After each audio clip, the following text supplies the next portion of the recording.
ನಮಸ್ಕಾರ ವೀಕ್ಷಕರೇ, ಏನಿದು GST ಈ ಬಗೆಗೆ ತಿಳಿದುಕೊಳ್ಬೇಕಾದಂಥ ಒಂದು ವಿಶೇಷ ಕಾರ್ಯಕ್ರಮ. ಇದು ಬಹಳ ಆರ್ಥಿಕವಾದಂಥ ಮತ್ತು ತೆರಿಗೆಗೆ ಸಂಬಂಧಪಟ್ಟಂಥ ಒಂದು ವಿಧೇಯಕವನ್ನು ನಮ್ಮ ಕೇಂದ್ರ ಸರ್ಕಾರ ಮಂಡಿಸಲಿಕ್ಕೆ ತಯಾರಿಯನ್ನು ನಡೆಸ್ತಾ ಇದೆ. ಇದು ಪ್ರಥಮ ಏನೂ ಅಲ್ಲ. 2009ರಲ್ಲಿ UPA ಸರ್ಕಾರ ಇದ್ದಾಗ ಈ ವಿಧೇಯಕವನ್ನು ಮಂಡಿಸಿತ್ತು.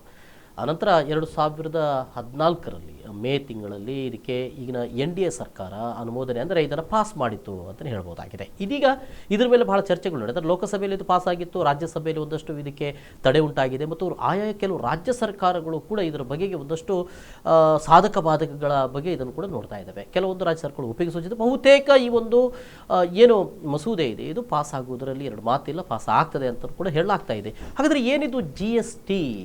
ತೆರಿಗೆಯ ಮೇಲೆ ಬಗೆಗೆ ಸಂಬಂಧಪಟ್ಟ ಹಾಗೆ ಇದೊಂದು ಅಮೂಲಾಗ್ರವಾದಂಥ ಬದಲಾವಣೆ, ಅಮೂಲಾಗ್ರವಾದಂಥ ಒಂದು ತೆರಿಗೆ ಸುಧಾರಣೆಗೆ ಸಂಬಂಧಪಟ್ಟಂಥ ಒಂದು ಕಾನೂನಾಗ್ತದೆ ಮತ್ತು ಸಂವಿಧಾನದಲ್ಲಿ ಇದೊಂದು 122ನೇ ತಿದ್ದುಪಡಿ ಆಗಿದೆ ಅಂತಲೂ ಕೂಡ ಹೇಳಲಾಗ್ತಾ ಇದೆ. ಸೊ ಈ ಬಗೆಗಿನ ಚರ್ಚೆಗಳು ಇನ್ನು ಮುಂದೆ ಕೂಡ ಆಗಿರುವಂಥದ್ದು. ನಾನು ಇವತ್ತು ಒಬ್ಬ ವ್ಯಕ್ತಿಯ ಜೊತೆಗೆ ಅವ್ರ ಜೊತೆ ನಾನು ಮಾತಾಡ್ತಾ ಇದ್ದೇನೆ. ಯಾಕಂದರೆ ಭಾಳ ಮುಖ್ಯವಾಗಿ ಬಂಡವಾಳ ಮತ್ತು ಉದ್ಯಮಿದಾರರು ಮತ್ತು ಗ್ರಾಹಕರು ಇದಕ್ಕೆ ಸಂಬಂಧಪಟ್ಟಾಗಿ ಏನು ತಿಳ್ಕೊಳ್ಬೇಕಾಗಿದೆ ಈ ಬಗ್ಗೆ ನಾನು ತಿಳ್ಕೊಳ್ಬೇಕಾಗಿದೆ. ಹಾಗಾಗಿ ದಕ್ಷಿಣ ಕನ್ನಡ ಜಿಲ್ಲೆಯಲ್ಲಿ ಇರುವಂಥ ಕೆನರಾ ಚೇಂಬರ್ ಆಫ್ ಕಾಮರ್ಸ್ನ ಅಧ್ಯಕ್ಷರಾದಂಥ ರಾಮಮೋಹನ್ ಪೈ ಮಾರೂರು ಅವರು ನಮ್ಮ ಜೊತೆಗಿದ್ದಾರೆ. ಅವ್ರ ಜೊತೆ ಮಾತಾಡೋಣ. ಜೊತೆಗೆ ನಾನು ಇನ್ನಿತರ ಉದ್ಯಮಿಗಳ ಜೊತೆಗೂ ಕೂಡ ಫೋನ್ ಮೂಲಕ ಮಾತಾಡಿ ಅವರ ಅಭಿಪ್ರಾಯಗಳನ್ನು ಪಡೆದುಕೊಳ್ತೇನೆ. ಸರ್, ಕಾರ್ಯಕ್ರಮಕ್ಕೆ ಸ್ವಾಗತ. Thank you. ಸರ್, ಏನಿದು GST ಅಂದರೆ ಈಗ ಇವಲ್ಯೂಷನ್ ಫ್ರಾಮ್ KST ಇಂದ VAT, value added tax, state tax ಮತ್ತು ಸೆಂಟ್ರಲ್ ಎಕ್ಸೈಸ್, ಇದು ಎಲ್ಲ ಒಟ್ಟು ಮಾಡಿಕೊಂಡು ಒಂದು ಟ್ಯಾಕ್ಸ್ ಬರೋದಕ್ಕೆ GST ಅಂತ ಹೇಳ್ತಾರೆ. ಇದು ಯಾಕೆ ಅಂದರೆ ಸುಲಭ ಥರದಲ್ಲಿ ಒಂದೇ ಕಡೆಯಲ್ಲಿ ಕಸ್ಟಮರಿಗೆ ಆಗಲಿ, ಗಿರಾಕಿಗಳಿಗಾಗಲಿ, ನಿಮ್ಮ ಮ್ಯಾನುಫ್ಯಾಕ್ಚರಿಗಾಗಲಿ ಎಲ್ಲರಿಗೆ ಸುಲಭ ಆಗುವಂಥ ಒಂದು ರೀತಿಯಲ್ಲಿ ಮಾಡಬೇಕಂತ ಹೇಳಿ ಈ ಪ್ರಕ್ರಿಯೆಯಲ್ಲಿ ಈ ವಿಷಯದಲ್ಲಿ ಆಲೋಚನೆ ಮಾಡ್ತಾ ಇದೆ ಗವರ್ಮೆಂಟ್. ಇದು ತುಂಬ ಸಕ್ಸಸ್ಫುಲ್. ತುಂಬ ಬೇರೆ ಬೇರೆ ದೇಶಗಳಲ್ಲಿ ಇದು ವೆರಿ ಸಕ್ಸಸ್ಫುಲ್. ಒಂದು ಅರ್ಥದಲ್ಲಿ ಇದೊಂದು ಸುಧಾರಣೆಯ ಕ್ರಮ ಹೌದು ಅಂತ 100%. ಅಂದರೆ ಈ ಭಾರತದಲ್ಲಿ ಮಾತ್ರ ಈ ರೀತಿಯಾಗಿ ಅಂದರೆ ಈ ಬೇರೆ ದೇಶಗಳು ಕೂಡ ಈ ರೀತಿಯಾದಂಥ ತೆರಿಗೆ ಸುಧಾರಣೆಗಳನ್ನು ಅಳವಡಿಸಿದವ, ಈಗಾಗಲೇ ಅಳವಡಿಸಿದವ, ಅದೊಂದು ಇನ್ಸ್ಪಿರೇಷನ್ ಹೇಗೆ ಅಂತ? ಅದೇ ಇನ್ಸ್ಪಿರೇಷನ್ ಅಂದರೆ ಎಂಥದ್ದಾಗಿದೆ ಅಂದರೆ ಈಗ ಈ ನಮ್ಮ ದೇಶದಲ್ಲಿ ತುಂಬ ಟ್ಯಾಕ್ಸ್, ಸರ್ಚಾರ್ಜ್, ನಿಮ್ಮ ವ್ಯಾಲ್ಯೂ ಆ್ಯಡೆಡ್ ತುಂಬ ಕಡೆಗಳಲ್ಲಿ ಬೇರೆ ಬೇರೆ ನಮೂನೆ ಟ್ಯಾಕ್ಸ್ಗಳು ಇದ್ದುದರಿಂದ ಬೇರೆ ಬೇರೆ ಸಣ್ಣ ಸರ್ವಿಸ್ ಟ್ಯಾಕ್ಸ್ ಉಂಟು, ಸೆಂಟ್ರಲ್ ಎಕ್ಸೈಸ್ ಉಂಟು, ಎಲ್ಲ ಬೇರೆ ಬೇರೆ ಆಫೀಸ್ಗಳಿಗೆ ಹೋಗಿ ನಾವು ಬೇರೆ ಬೇರೆ ಕಡೆಯಲ್ಲಿ ಬೇರೆ ಬೇರೆ ಎಂತ ಹೇಳ್ತಾರೆ ಅದಕ್ಕೆ ಹೋಗಿ ನಾವು ಇದನ್ನು ಕಟ್ಟಬೇಕಾಗ್ತದೆ. ಸೊ ಇದು ಇನ್ನು GST ಬಂದ ಮೇಲೆ ನಿಮಗೆ ಅದನ್ನೆಲ್ಲ ಒಟ್ಟು ಸೇರಿಸಿ ಒಂದೇ ಕಡೆಯಲ್ಲಿ ಕಟ್ಟಿ ಅದನ್ನು ಗವರ್ಮೆಂಟ್ನವರು ಅವರಿಗೆ ಬೇಕಾದ ಹಾಗೆ ಯಾವ ಡಿಪಾರ್ಟ್ಮೆಂಟಿಗೆ ಹೋಗುವ ಹಾಗೆ ಮಾಡುವ. ಸರಿಗೆ ನನಗೆ ಮೊದಲು ಗೊತ್ತಾಗಬೇಕು, ಈಗ ತೆರಿಗೆಗಳು, ಟ್ಯಾಕ್ಸ್ಗಳು ಅನ್ನೋದು ಒಂದೊಮ್ಮೆ ಬಹಳ ಹಿಂದೆ ಇದ್ದದ್ದು. ಒಬ್ಬ ಯಾರು ಫುಡ್ಡನ್ನು ಇದು ಮಾಡ್ತಾ ಇದ್ದ ಒಬ್ಬ ರೈತನನ್ನು ತೆಗೆದುಕೊಳ್ಳುವ, ಆ ಒಂದು ಫುಡ್ಡನ್ನು ತಗೊಂಡೋಗಿ ಅವನ ರಾಜನಿಗೆ ಅದನ್ನು ಕೊಟ್ಟು ಟ್ಯಾಕ್ಸ್ ಅಂತ ಕೊಡ್ತಾ ಇದ್ದ. ಅಂದರೆ ಅವನು ಬೆಳೆದಂಥ ಬೆಳೆಯನ್ನು ಕೊಟ್ಟು ಅದು ಟ್ಯಾಕ್ಸ್ ಆಗಿತ್ತು. ಅದು ಬಾರ್ಟರ್ ಸಿಸ್ಟಮಲ್ಲಿ ಇತ್ತು. ಅದೆಲ್ಲ ಬಂದು ಈಗ ತೆರಿಗೆಗಳು ಬೇರೆ ಬೇರೆ ರೂಪಗಳನ್ನು ಪಡೆದುಕೊಂಡಿದ್ದೇವೆ. ಸೊ ಏನೇನೆಲ್ಲ ಟ್ಯಾಕ್ಸ್ಗಳು ಅಂತ ಒಂದು ಹೇಳ್ಬೋದು ಸರ್? ಈಗ ನಮ್ಮ ಮುಂದೆ ಇರುವಂಥ ಟ್ಯಾಕ್ಸ್ ತುಂಬ ನಮೂನೆ ಟ್ಯಾಕ್ಸ್ ಇದೆ. ಸರ್ವಿಸ್ ಟ್ಯಾಕ್ಸ್ ಇದೆ, ನಿಮ್ಮ ಎಕ್ಸೈಸ್ ಡ್ಯೂಟಿ ಇದೆ, ನಿಮ್ಮ ಸೆಂಟ್ರಲ್ ಎಕ್ಸೈಸ್ ಇದೆ, ಸ್ಟೇಟ್ ಎಕ್ಸೈಸ್ ಇದೆ, ಪರ್ಚೇಸ್ ಟ್ಯಾಕ್ಸ್ ಅಂತ ಇದೆ, value added tax, entry tax, luxury tax, octroi, ಇದೆಲ್ಲ ನೋಡುವಾಗ ನಮಗೆ ಎಂಟ್ರೆನ್ಸ್ ಟ್ಯಾಕ್ಸ್ ಅಂತನೂ ಇದೆ, ಮತ್ತೊಂದು ಕಡೆಯಲ್ಲಿ ವ್ಯಾಟ್ ಕೂಡ ಇದೆ. ಅದೇ ಇದು ಅಂದರೆ ಎರಡು ಎಂಟ್ರಿ ಟ್ಯಾಕ್ಸ್ ಅಂದರೆ ಆ ರಾಜ್ಯಕ್ಕೆ ಒಳಗೆ ಬರುವಾಗಲೇ ಫಸ್ಟಿಗೆ ಅದು ಕೆಲವು ಸಾಮಗ್ರಿಗಳಿಗೆ ಮಾತ್ರ ಅನ್ವಯಿಸ್ತದೆ. ಫಾರ್ ಎಕ್ಸಾಂಪಲ್ ನಿಮ್ಮ ಲುಬ್ರಿಕೆಂಟ್ಸಲ್ಲಿ ಎಂಟ್ರಿ ಟ್ಯಾಕ್ಸ್ ಅಂತ ಇದೆ, ಅದೇ ಎಂಟರ್ ಆಗುವಾಗ ಮಾತ್ರ ತಗೊಳ್ಳುವ ಟ್ಯಾಕ್ಸ್. ಇದು ವ್ಯಾಲ್ಯೂ ಆ್ಯಡೆಡ್ ಟ್ಯಾಕ್ಸ್ ಅಂದರೆ ಅದು ಮತ್ತೆ ಇನ್ನೊಬ್ಬರ ಮೇಲೆ ಹಾಕ್ತಾ ಹೋಗುವಂಥ ಟ್ಯಾಕ್ಸ್. ಆದರೆ ಒಬ್ಬರನ್ನು ಅದು ಇನ್ಪುಟ್ ಕ್ಲೇಮ್ ಮಾಡಿಕೊಂಡು ಇನ್ನೊಬ್ಬರ ಮೇಲೆ ಇದು ಹಾಕುವ ಅಲ್ಟಿಮೇಟ್ಲಿ ಅದು ಲಾಸ್ಟ್ ಪಾಯಿಂಟಲ್ಲಿ ಮಾತ್ರ ಅದು ಗೌರ್ಮೆಂಟಿಗೆ ಕಂಪ್ಲೀಟ್ ಆಗಿ ಸಿಗ್ತದೆ. ವ್ಯಾಲ್ಯೂ ಆ್ಯಡೆಡ್ ಟ್ಯಾಕ್ಸ್ ಅಂದರೆ ನೀವು ಪ್ರಾಫಿಟ್ನ ಮೇಲೆ ಟ್ಯಾಕ್ಸ್ ಕೊಟ್ಟ ಹಾಗೆ value addition, whatever you add. ಈಗ ಫಾರ್ ಎಕ್ಸಾಂಪಲ್ ನಾನು ಒಂದು 100 ರೂಪಾಯಿ ಐಟಮನ್ನು ನಾನು ತಗೊಂಡಿದ್ದೇನೆ ಅದರ 10% ಮಾರ್ಜಿನ್ ಇಟ್ಟಿದ್ದೇನೆ ನಾನು. ಆ 10%ನ ಮೇಲೆ ನಾನು ಟ್ಯಾಕ್ಸ್ ವ್ಯಾಲ್ಯೂ ಆ್ಯಡ್ ಮಾಡಿಕೊಂಡು ಕೊಡೋದು. ನಾನು ಕೊಟ್ಟ ಟ್ಯಾಕ್ಸಿನ ಮೇಲೆ ಪುನಃ ಒಂದು 10% ಮೇಲೆ ಮಾತ್ರ ಟ್ಯಾಕ್ಸ್ ಆ್ಯಡ್ ಮಾಡಿಕೊಂಡು ಕೊಡೋದು. ಹಾಗಾಗಿ ತುಂಬ ಅದು ಆಗೋದಿಲ್ಲ, ಮಲ್ಟಿ ಪಾಯಿಂಟ್ ಆಗೋದಿಲ್ಲ. ಅದು ಒಂದು ಇದು 1 ಪಾಯಿಂಟೇ ಆಗ್ತದೆ ಅದು ಅಲ್ಟಿಮೇಟ್ಲಿ ನೋಡುವ. ಅಂದರೆ ಇಲ್ಲಿ ಒಬ್ಬ ಉತ್ಪಾದನೆ ಮಾಡುವ ಒಬ್ಬ ಬಂಡವಾಳದಾರ ಒಂದು, ಇನ್ನೊಂದು ನೆಕ್ಸ್ಟ್ ಇನ್ನೊಬ್ಬ ನಾವು ಒಬ್ಬ ವ್ಯಾಪಾರ ಅಂತಲೂ ಇಟ್ಕೊಂಡಿರಬಹುದು. ಸೊ ಇದು ಸೆಕೆಂಡ್ ಬರುವಂಥದ್ದು. ಸೊ ಇಲ್ಲಿ ಮತ್ತು ಎಷ್ಟು ಪಾರ್ಟ್ಗಳನ್ನಾಗಿ ಮಾಡ್ಬೋದು ಅಂದರೆ ಫಸ್ಟ್ ಒಬ್ಬ ಉತ್ಪಾದನೆ ಮಾಡುವ, ಸೆಕೆಂಡ್ ಒಬ್ಬ ರಿಟೈಲರ್, ಮತ್ತೊಬ್ಬ ಹೋಲ್ಸೇಲರ್, ರಿಟೈಲರ್, ಹೀಗೇನು ಪಾರ್ಟ್ ಮಾಡ್ಬೋದು? ಇವರಿಗೆ ಹೇಗೆ ಯಾವ ರೀತಿಯಲ್ಲಿ ಟ್ಯಾಕ್ಸ್ಗಳು ಬರ್ತಾವೆ? ಈಗ ಮುಂಚೆ ಆದರೆ ಎಂತ ಆಗ್ತಿತ್ತು ಅಂದರೆ ಎಕ್ಸೈಸ್ ಡ್ಯೂಟಿ ಮ್ಯಾನುಫ್ಯಾಕ್ಚರರ್ಸ್ ಮಾತ್ರ ಕೊಡುವಂಥದ್ದು. ಅದು ಎಕ್ಸೈಸ್ ಡ್ಯೂಟಿ ಒಂದ್ಸತಿ ಅದು ಫ್ಯಾಕ್ಟ್ರಿಯಿಂದ ಹೊರಗೆ ಬರುವಾಗ ಎಕ್ಸೈಸ್ ಡ್ಯೂಟಿ ಕಟ್ಟಿದರೆ ಅದು ನಿಮಗೆ ಕ್ಲೇಮ್ ಮಾಡಲಿಕ್ಕೂ ಇಲ್ಲ, ಏನು ಮಾಡಲಿಕ್ಕೂ ಆಗೋದಿಲ್ಲ. ದ ಸೆಕೆಂಡ್ ಬಯರ್ ಅದನ್ನು ಕ್ಲೇಮ್ ಮಾಡಲಿಕ್ಕೆ ಆಗೋದಿಲ್ಲ ಅನ್ಲೆಸ್ ಅಂಡ್ ಅಂಟಿಲ್ ಮಾಡ್ ವ್ಯಾಟ್ ಅಂತ, ಅದು ಇಂಡಸ್ಟ್ರಿ ಟು ಇಂಡಸ್ಟ್ರಿ, ಒಂದು ಇಂಡಸ್ಟ್ರಿಯಿಂದ ಇನ್ನೊಂದು ಇಂಡಸ್ಟ್ರಿ ಆಗುವಾಗ ಅದನ್ನು ಕ್ಲೇಮ್ ಮಾಡಲಿಕ್ಕೆ ಇದು ಉಂಟು. ಆದರೆ ಟ್ರೇಡರ್ಸ್ ಅದನ್ನು ಕ್ಲೇಮ್ ಮಾಡಲಿಕ್ಕೆ ಆಗುವಂಥ ಪರಿಸ್ಥಿತಿಯಲ್ಲಿಲ್ಲ. ಅದು ಖಾಲಿ ಮ್ಯಾನುಫ್ಯಾಕ್ಚರ್ ಮಾಡುವಾಗ ಮಾತ್ರ ಮಾಡ್ ವ್ಯಾಟಲ್ಲಿ ಅದು ಇದು ಮಾಡಿಕೊಂಡು ಅದು ಇದು ಮಾಡ್ತಾರೆ. ಆದರೆ ಒಂದು ಸರ್ತಿ ಎಕ್ಸೈಸ್ ಡ್ಯೂಟಿ ಬಿದ್ದ ಕೂಡಲೇ ಮತ್ತೆ ನಾವು ಖಾಲಿ ಅದಕ್ಕೆ ಒಂದು ಸ್ಟೇಟಿಂದ ಇನ್ನೊಂದು ಸ್ಟೇಟಿಗೆ ಹೋಗುವಾಗ ಅದಕ್ಕೆ CST ಅಂತ, ಸೆಂಟ್ರಲ್ ಸೇಲ್ಸ್ ಟ್ಯಾಕ್ಸ್ ಅಂತ ಹಾಕ್ತಾರೆ. ಈಗ ಇನ್ನೊಂದು ಸ್ಟೇಟಿಗೆ ನಾನು ಎಕ್ಸೈಸ್ ಡ್ಯೂಟಿ ಮತ್ತು CST ಹಾಕ್ಕೊಂಡು ಇನ್ನೊಂದು ಸ್ಟೇಟಿಗೆ ಹೋಗ್ತಾರೆ. ಇನ್ನೊಂದು ಸ್ಟೇಟ್ನವರು ವ್ಯಾಟ್ ಕಲೆಕ್ಟ್ ಮಾಡ್ತಾರೆ.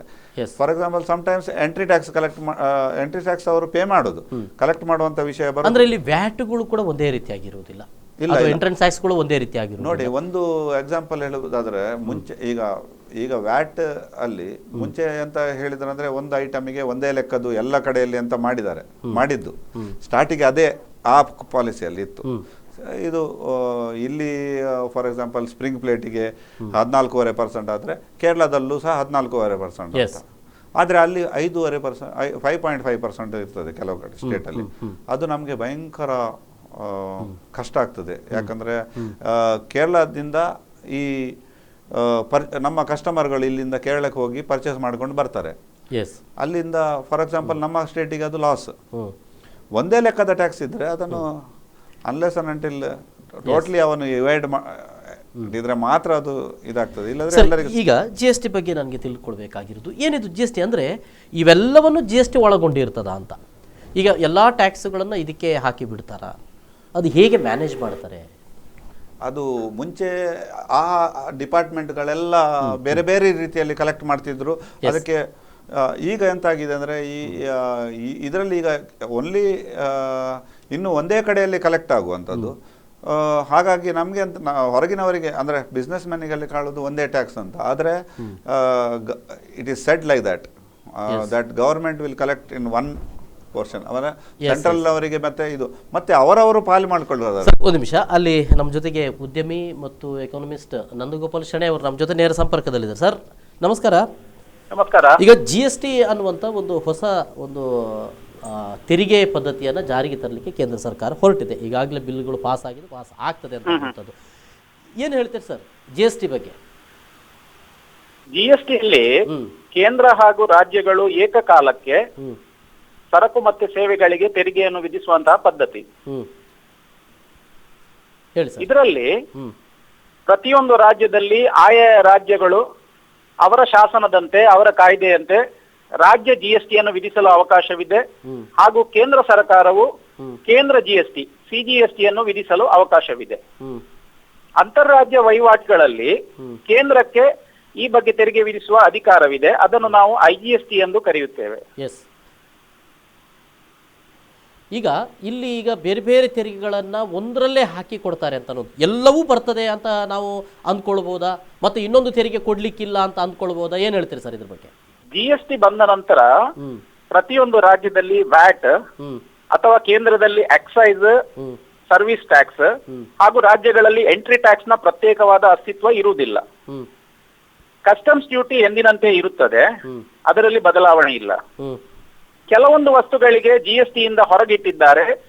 ಈ ಪೆಟ್ರೋಲಿಯಂ ಉತ್ಪನ್ನಗಳಾದ ಕಚ್ಚಾ ತೈಲ, ಪೆಟ್ರೋಲ್, ಡೀಸೆಲ್, ನೈಸರ್ಗಿಕ ಅನಿಲ ಹಾಗೂ ವೈಮಾನಿಕ ಇಂಧನಗಳನ್ನು GST ಇಂದ ಹೊರಗಿಟ್ಟಿದ್ದಾರೆ. ಅದಕ್ಕೆ ಎಂದಿನಂತೆ ಕೇಂದ್ರೀಯ ಸುಂಕ ಸೆಂಟ್ರಲ್ ಎಕ್ಸೈಸ್ ಇರುತ್ತದೆ. ಓಹೋ, ಅಂದ್ರೆ ಹಾಗೂ ಮಾನವನ ಬಳಕೆಗೆ ಉಪಯೋಗಿಸುವ ಮದ್ಯಸಾರ, alcoholic liquor for human consumption, ಇದನ್ನು GST ವ್ಯಾಪ್ತಿಯಿಂದ ಹೊರಗಿಡಲಾಗಿದೆ. ಅಂದ್ರೆ ತಂಬಾಕು ಹಾಗೂ ತಂಬಾಕಿನ ಉತ್ಪನ್ನಗಳಿಗೆ ಸೆಂಟ್ರಲ್ ಎಕ್ಸೈಸ್ ಎಂದಿನಂತೆ ಇರುತ್ತದೆ, ಹಾಗೂ ಅವುಗಳು GST ವ್ಯಾಪ್ತಿಗೂ ಸಹ ಒಳಪಡುತ್ತವೆ. ಈಗ ಈ ಒಂದು ತೆರಿಗೆ ಪದ್ಧತಿ ನಮ್ಮ ಗ್ರಾಹಕರ ಮೇಲೆ ಅನುಕೂಲವಾದಂಥ ಒಂದು ಪರಿಣಾಮ ಬೀರಬಹುದಾ? ಅಂದ್ರೆ ಗ್ರಾಹಕರಿಗೆ ಇದರಿಂದ ಲಾಭವೋ ನಷ್ಟವೋ ಏನು ಹೇಳ್ತೀರಿ? ಇದರಿಂದ ಖಂಡಿತವಾಗಿಯೂ ಗ್ರಾಹಕರಿಗೆ ಲಾಭವಿರುತ್ತದೆ. ಯಾಕಂತ ಹೇಳಿದ್ರೆ ಇಷ್ಟರವರೆಗೆ ಕೇಂದ್ರವು ವಿಧಿಸಿದ ತೆರಿಗೆಗೆ ಅದರಲ್ಲಿ ಸರಕು ಅಥವಾ ಸೇವೆಗಳಿಗೆ ಅವುಗಳ ಒಳಸುರಿಗಳಿಗೆ ಸೆಟ್ ಆಫ್ ಇರ್ತಿರ್ಲಿಲ್ಲ. ಇನ್ನು ಮುಂದಕ್ಕೆ ಸರಕು ಮತ್ತೆ ಸೇವೆಯನ್ನು ಒಂದೇ ದೃಷ್ಟಿಯಲ್ಲಿ ಕಾಣುತ್ತಾರೆ. ಸರಕು ಬೇರೆ ಸೇವೆ ಬೇರೆ ಅಂತಹ ಎರಡು ಸೆಪರೇಟ್ ಆಗಿ ಟ್ರೀಟ್ಮೆಂಟ್ ಟ್ಯಾಕ್ಸೇಷನ್ ನಲ್ಲಿ ಇರುವುದಿಲ್ಲ. ಅವುಗಳ ಒಳಸುರಿ ಅಂದ್ರೆ ಆ ಪ್ರತ್ಯೇಕವಾಗಿ ಇದಕ್ಕಿಂತ ಮೊದಲು ಈಗ ನಡೀತಾ ಇರುವ ಕ್ರಮ ಪ್ರಕಾರ ಅವುಗಳಿಗೆ ಒಳಸುರಿಯನ್ನು ಸೆಟ್ ಆಫ್ ಇದ್ದಿರ್ಲಿಲ್ಲ. ಇನ್ನು ಮುಂದೆ ಅವು ಸಿಗುತ್ತವೆ. ಆದ್ದರಿಂದ ಅಷ್ಟು ಕಾಸ್ಟ್ ಬರ್ಡನ್ ಉತ್ಪನ್ನಗಳ ಮೇಲೆ ಕಡಿಮೆ ಆಗುತ್ತದೆ. ಗ್ರಾಹಕರಿಗೆ ಇದು ಕಡಿಮೆ ಬೆಲೆಗೆ ದೊರಕುತ್ತದೆ ಎಂದು ನನ್ನ ಭಾವನೆ. ಕೆಲವೊಂದು ಗೊಂದಲಗಳಿವೆ ಈ ಬಗೆಗೆ. ಕೆಲವೊಂದು ರಾಜ್ಯಗಳು ಈ ಬಗೆಗೆ ಸ್ವಲ್ಪ ತಕರಾರನ್ನ ಎತ್ತಿದ್ದಾವೆ. ನಮಗೆಲ್ಲೋ ಇದರ ನಷ್ಟ ಉಂಟಾಗ್ತದೆ ಅಂತ ಅನ್ನುವಂಥದ್ದು. ಏನಿದು ಈ ಗೊಂದಲಗಳು ಅಂತ?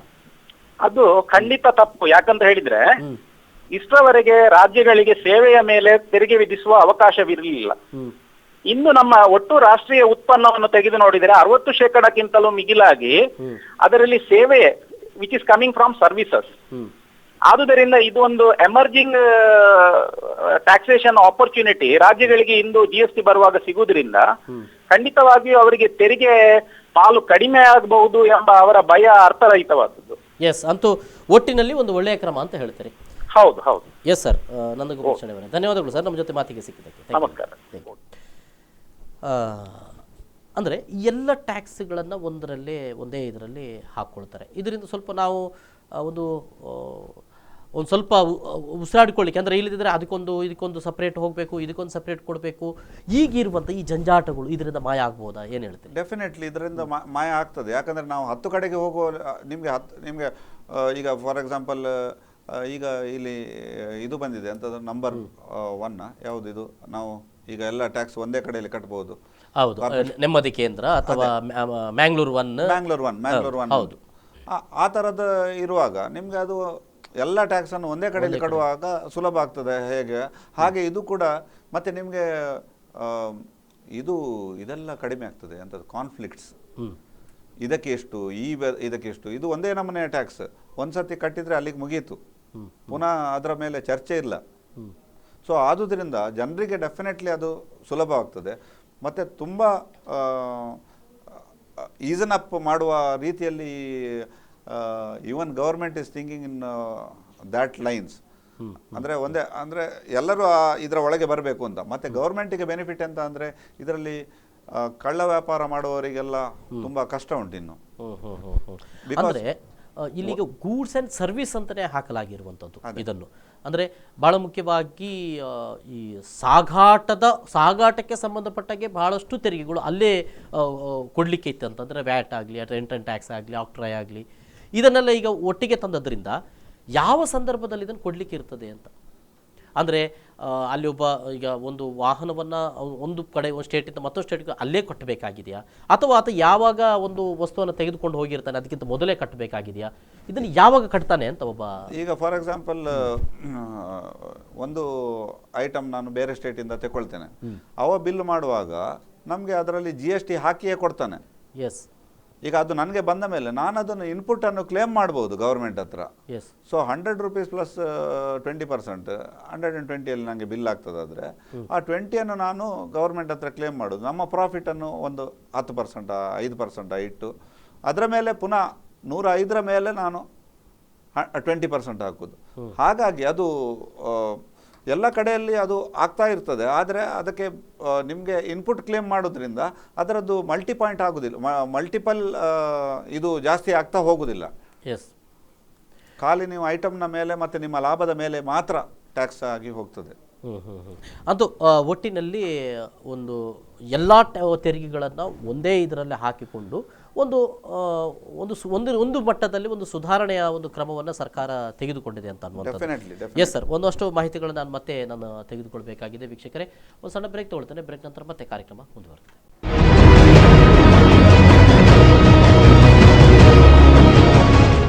ಏನದು GST ಈಗಾಗಲೇ ನಾವು ಚರ್ಚೆ ನಡೆಸ್ತಾ ಇದ್ದು. ವೀಕ್ಷಕರೇ, ನಮ್ಮ ಜೊತೆ ಕೆನರಾ ಚೇಂಬರ್ ಆಫ್ ಕಾಮರ್ಸ್ನ ಅಧ್ಯಕ್ಷರಾದಂಥ ರಾಮಮೋಹನ್ ಪೈ ಮಾರೂರು ಅವರಿದ್ದಾರೆ. ಈಗಾಗಲೇ ನಾವು ಮಾತಾಡ್ತಾ ಇದ್ದೀವಿ ಸರ್. ಈಗ ಒಂದಷ್ಟು ವಿಚಾರಗಳನ್ನು ತಿಳ್ಕೊಂಡೆವು. ಇಲ್ಲಿ ಎಲ್ಲ ಟ್ಯಾಕ್ಸ್ಗಳು ಒಟ್ಟು ಸೇರುವುದರ ಹಿನ್ನೆಲೆಯಲ್ಲಿ ಈಗ ನಾವು ವ್ಯಾಲ್ಯೂ ಆ್ಯಡೆಡ್ ಅಥವಾ ಈ ಕೆಲವು ನಮಗೆ ಟ್ಯಾಕ್ಸ್ನಿಂದ ನಾವು ಒಂದಷ್ಟು ಬೆನಿಫಿಟ್ಗಳನ್ನು ಪಡೆದುಕೊಳ್ಳುವಂಥ ರೀತಿಯಲ್ಲಿ ಇದು ಸ್ವಲ್ಪ ಹೆಚ್ಚು ಉಪಯೋಗಕಾರಿ ಆಗಿರ್ತದ ಅಂತ GSTಯಿಂದಾಗಿ. ಅಂದರೆ ಈಗ ನಮಗೆ ಸಂಬಂಧಪಟ್ಟಾಗೆ ವ್ಯಾಟ್ನಲ್ಲಾದ್ರೂ ಕೂಡ ಅದರ ಬೆನಿಫಿಷಿಯಲಿ ನಾವು ಪಡೆದುಕೊಳ್ಳಲಿಕ್ಕೆ ಸಾಧ್ಯತೆ ಇತ್ತು ಅಂತ ಅನ್ನುವಂಥದ್ದು. ಆದರೆ ಅದೇ ಎಕ್ಸೈಸ್ನಿಂದ ಸಾಧ್ಯ ಇಲ್ಲ. ಈಗ ಎಲ್ಲ ಒಂದು ಇದನ್ನು ಒಟ್ಟಿಗೆ ಮಾಡಿರುವುದರಿಂದ ಅದರ ಬೆನಿಫಿಷಿಯಲ್, ಅದು ವ್ಯಾಟಲ್ಲಿ ಪಡೆದ ಬೆನಿಫಿಷಿಯಲ್ ಇದರಲ್ಲಿ ಪಡಲಿಕ್ಕೆ ಸಾಧ್ಯತೆ ಇದೆಯಾ ಅಂತ GSTಯಲ್ಲಿ? ಹೌದು, ಈಗ ಎಕ್ಸೈಸ್ ಡ್ಯೂಟಿ ಕೂಡ ನಮಗೆ ಅದರದ್ದು ಆ ಜುಮ್ಲಾದಲ್ಲಿ ನಮಗೆ ಓವರ್ ಆಲ್ ಇದರಲ್ಲಿ ನಮಗೆ ಫುಲ್ ಬೆನಿಫಿಟ್ ಸಿಗುವ ಚಾನ್ಸಸ್ ಇದೆ.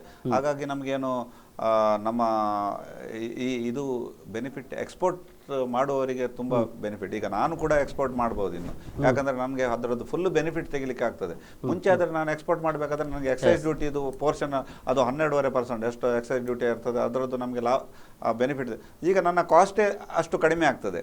So I can be a competitor in the world market. ಅಂದ್ರೆ ಹಾಗಾದ್ರೆ ಹೆಚ್ಚು ಎಕ್ಸ್ಪೋರ್ಟರ್ಗಳನ್ನು ನಾವು ಇನ್ನು ನಿರೀಕ್ಷೆ ಮಾಡಲಿಕ್ಕೆ ಸಾಧ್ಯತೆ ಇದೆ GST ಬಂದ ನಂತರದಿಂದ ಅಂತ. ಅಂದ್ರೆ ಬಿಸ್ನೆಸ್ ಅಲ್ಲೂ ಕೂಡ ಇದು ಹೆಚ್ಚು ಡೆಫಿನೆಟ್ಲಿ ಓಪನ್ ಅಪ್ ಆಗ್ತದೆ. ಎಲ್ಲ ಇಡೀ ವರ್ಲ್ಡ್ ನವರು ಈಗ ಕಾಯ್ತಾ ಇದ್ದಾರೆ ನಮ್ಮ ಇದು ಯಾವಾಗ ಬರ್ತದೆ ಅಂತ. ಇದು GST ಬಂದ್ರೆ automatically it is a beneficiary to the government, the traders, the manufacturers, ಎಲ್ಲರಿಗೂ ಇದರಲ್ಲಿ ಬೆನಿಫಿಟ್. ಅದು ಮಾತ್ರ ಅಲ್ಲ, ನಮ್ಮ ಇವನ್ ಕಸ್ಟಮರ್ಸ್ ಲಾಸ್ಟ್ ಎಂಡ್ ಬೈಯರಿಗೂ ಕೂಡ it is going to be a beneficiary. Overall ನೋಡುವಾಗ ಇದು ಟ್ಯಾಕ್ಸ್ ಎಲ್ಲ ಕಡಿಮೆ ಆಗ್ತದೆ. ಹಾಗಾಗಿ ಕಸ್ಟಮರಿಗೆ ಕೂಡ ಅಲ್ಟಿಮೇಟ್ ಲಾಸ್ಟ್ ಬೈಯರಿಗೆ ಕೂಡ ಅದು ಅದರ ಬೆನಿಫಿಟ್ ಬರ್ತದೆ. ಈಗಾಗಲೇ ದರಗಳನ್ನು ನಿಗದಿಪಡಿಸಲಿಲ್ಲ. ದರಗಳನ್ನು ಹೇಗೆ ನಿಗದಿಪಡಿಸಿಕೊಳ್ಬೇಕು ಅನ್ನುವಂಥ ರೀತಿಯಲ್ಲಿ ಮತ್ತು ಸ್ಟೇಟ್ ಮತ್ತು ಸೆಂಟ್ರಲ್ ನಡುವೆ ಒಂದಷ್ಟು ಚರ್ಚೆಗಳು ನಡೀತಾ ಇದ್ದಾವೆ ಅಂತ ಅನ್ನೋದು. ಸೊ 18% ಇಡಬೇಕು, 20% ಇಡಬೇಕು. ಅಂದರೆ ಈ ಎಲ್ಲ ಟೋಟಲ್ ಒಂದೊಂದು ಟ್ಯಾಕ್ಸ್ ಮೇಲೆ ಎಷ್ಟನ್ನು ತೆಗೆದುಕೊಳ್ತಾರೆ, ಅದರಲ್ಲಿ ಒಟ್ಟು ಮಾಡಿ ತಗೊಳ್ತಾರೆ, ಈಗ ಹೇಗೆ ಮಾಡ್ತಾರೆ ಅಂತ. ಅದರಲ್ಲಿ ಈಗ ಇದರದ್ದು 2 ಪೋರ್ಷನ್ನಲ್ಲಿ ಇದು ಇದೆ, ಸೆಂಟ್ರಲಿಗೆ ಮತ್ತೆ ಸ್ಟೇಟಿಗೆ ಬರುವ ಇದು. ಅದನ್ನು ಅವರು ಈಗಿನ ಪ್ರಕಾರ ಸಾಧಾರಣ ಇಟ್ ಈಸ್ ಜಸ್ಟ್ ಅನ್ ನಾವು ತಿಳ್ಕೊಂಡ ಪ್ರಕಾರ 12% CST ಸೆಂಟ್ರಲ್ GST ಆಗ್ತದೆ, 8% ಸ್ಟೇಟ್ GSTಗೆ ಹೋಗ್ತದೆ ಅಂತ. SGST ಅಲ್ಲಿ ಆ ರೀತಿಯಲ್ಲಿ ಅವರು ಪಾಲ್ ಮಾಡಿಕೊಳ್ತಾರೆ ಅಂತ ಉಂಟು. ಮತ್ತೆ ಇದರಲ್ಲಿ CST ಭಾಗವನ್ನು ಹೇಗೆ ಇದು ಮಾಡುದು ಅದೆಲ್ಲ ಆ ವಿಷಯದಲ್ಲಿ ಇನ್ನೂ ಸ್ವಲ್ಪ ಚರ್ಚೆಗಳೆಲ್ಲ. ಈಗಾಗಲೇ ನಂದಗೋಪಾಲ್ ಶೆಣೈ ಅವರು ಮಾತಾಡ್ತಿರುವಾಗ ರಾಜ್ಯಗಳ ಒಂದಷ್ಟು ಅವರ ಅಸಮಾಧಾನಗಳು, ಅಂದರೆ ನಾವೆಲ್ಲ ಮಾಡೋದು, ನಾವು ಖರ್ಚು ಮಾಡೋದು ಎಲ್ಲ ಇರುವಾಗ ನಾವು ತೆರಿಗೆನ ಸಂಗ್ರಹ ಮಾಡೋದು, ಮತ್ತೆ ನಾನು ಎಲ್ಲ ನಿಮಗೆ ಕೊಡಬೇಕು, ಮತ್ತೆ ಕೊಟ್ಟು ನಮಗೇನಾದರೂ ಬೇಕು ಅಂತಂದಾಗ ನಿಮ್ಮನ್ನು ಒತ್ತಾಯ ಮಾಡಬೇಕು, ಈ ರೀತಿಯಾದಂಥ ಗೊಂದಲಗಳು ಈಗ ಎಷ್ಟು ನೀವು ಕಲೆಕ್ಟ್ ಮಾಡಿದ್ರಿ ಗವರ್ಮೆಂಟ್ ಆಫ್ ಸೆಂಟ್ರಲ್ ಗವರ್ಮೆಂಟ್ನವರು ಸ್ಟೇಟ್ ಗವರ್ಮೆಂಟ್ನವರಿಗೆ ಒಂದು ಎಂತ ಭರವಸೆ ಕೊಟ್ಟಿದ್ದಾರೆ. ಯಾಕಂದರೆ ನಿಮಗೆ ಅಷ್ಟು ಕಲೆಕ್ಟ್ ಆಗದಿದ್ರೆ ನಾವು ಅದರದ್ದು ಎಷ್ಟೋ ಬೆನಿಫಿಟ್ ನಾವು ಎಷ್ಟೋ ವರ್ಷದವರೆಗೆ ನಾವು ನಿಮಗೆ ಅದನ್ನು ಕೊಡ್ತೇವೆ ಅಂತ ಹೇಳಿದ್ದಾರೆ. ವ್ಯಾಟ್ ಬರುವಾಗ ಕೂಡ ಅವರು ಆ ರೀತಿಯ ಇದು ಮಾಡಿದ್ರು ಪ್ರಾಮಿಸ್. ಆದರೆ ವ್ಯಾಟ್ ಬಂದಾಗ ಕೂಡ ನಮಗೆ ಏನು ಪ್ರಾಬ್ಲಮ್ ಆಗಲಿಲ್ಲ. ಗವರ್ಮೆಂಟ್ಗೆ income tax income was much more than what they expected. ಯಾಕಂದ್ರೆ ಇದರಲ್ಲೆಲ್ಲ ಈ ಮುಂಚೆ ಒಂದು ಸ್ಟೇಟಿಗೂ ಇನ್ನೊಂದು ಸ್ಟೇಟಿಗೂ ಕನೆಕ್ಷನ್ ಇರಲಿಲ್ಲ. ಈಗ ಈ ಸುಗಮ್ ಅಂತೆಲ್ಲ ಸ್ಟಾರ್ಟ್ ಆಗಿದೆ. ಎಲ್ಲ ರೀತಿಯಲ್ಲಿಯೂ ಈ ಯಾರು ಟ್ಯಾಕ್ಸ್ ತಪ್ಪಿಸಿಕೊಂಡು ವ್ಯಾಪಾರ ಮಾಡುವವರಿಗೆ ಎಲ್ಲ ಕಡೆಯಲ್ಲಿ ಬ್ಲಾಕ್ ಆಗ್ತಾ ಇದೆ. So definitely government will earn more money and definitely there will be a growth in the economy.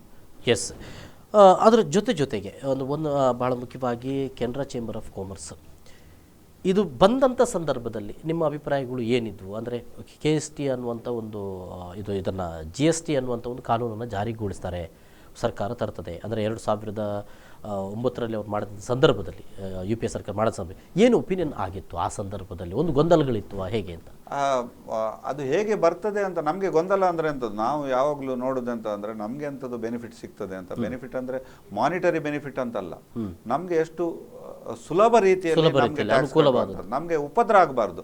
ನಾವು ಇಲ್ಲಿ ವ್ಯಾಪಾರ ಮಾಡುದಾ ಈ ಟೆಕ್ನಿಕಲ್ ಪ್ರಾಬ್ಲಮ್ಸ್ನ ಹಿಂದೆ ಓಡುದಾ? ಫಾರ್ ಎಕ್ಸಾಂಪಲ್ ಇಲ್ಲಿ ಹೋಗಿ ಕಟ್ಟಬೇಕು, ಇದನ್ನು ಎಷ್ಟು ಕಟ್ಟಬೇಕು, ಇದರದ್ದು ಬೈಫರ್ಕೇಶನ್ ಮಾಡಬೇಕು, ಈ ಟ್ಯಾಕ್ಸ್ ಅನ್ನು ಇಲ್ಲಿ ಕಟ್ಟಬೇಕು, ಎಂಟ್ರಿ ಟ್ಯಾಕ್ಸ್ ಅನ್ನು ನೀವು ನೋಡ್ಕೊಳ್ಬೇಕು, ಒಂದೊಂದು ಐಟಮಿಗೆ ಒಂದೊಂದು ನಮೂನೆ ಟ್ಯಾಕ್ಸ್, ಇದೆಲ್ಲ ಇದಾಗುವಾಗ ಫಾರ್ ಎಕ್ಸಾಂಪಲ್ ಆಟೋಮೊಬೈಲ್ ಪಾರ್ಟ್ಸ್ ಅಲ್ಲಿ ಒಂದು ಮಾತಾಡೋದಾದ್ರೆ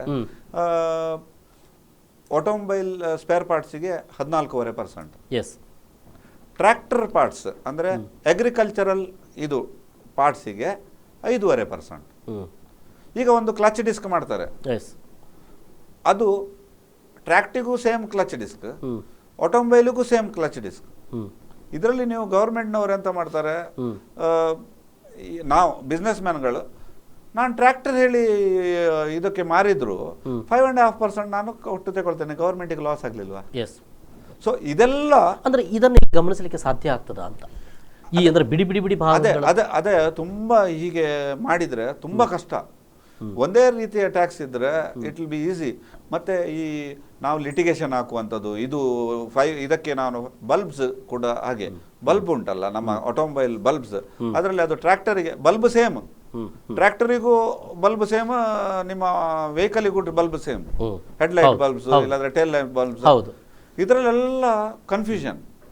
ಸೊ ಈ ಒಂದೇ ರೀತಿ ಟ್ಯಾಕ್ಸ್ ಆದರೆ ಅದೆಲ್ಲ ಕನ್ಫ್ಯೂಷನ್ ಎಲ್ಲ ಹೋಗಿ ಬಿಡ್ತದೆ. ನಾವು ಅವರಿಗೆ ಅವ್ರು ನಮ್ಮ ಮೇಲೆ ಏನು ಎಲಿಗೇಷನ್ಸ್ ಹಾಕ್ಲಿಕ್ಕೆ ಇಲ್ಲಿ ಒಂದು ನನ್ನ ಒಂದು ಕನ್ಫ್ಯೂಷನ್ ಸರಿ ಮಾಡ್ಕೊಳ್ಬೇಕು ಸರ್. ಈಗ ಒಂದು ಮೆಟೀರಿಯಲ್, ಈಗ ನೀವು ಒಂದು ಬಲ್ಬ್ ಹೇಳಿದ್ರಿ, ದೊಡ್ಡ ಬಲ್ಬ್ ಆಗಿರ್ಬೋದು. ಸೊ ಇಲ್ಲಿ ಆ ದರಗಳನ್ನು ಆ ಟ್ಯಾಕ್ಸ್ಗಳನ್ನು ಕೂಡ ವೆರಿಫಿಕೇಶನ್ ಮಾಡಲಾಗ್ತದ ಅಂತ ಅನ್ನುವಂಥದ್ದು.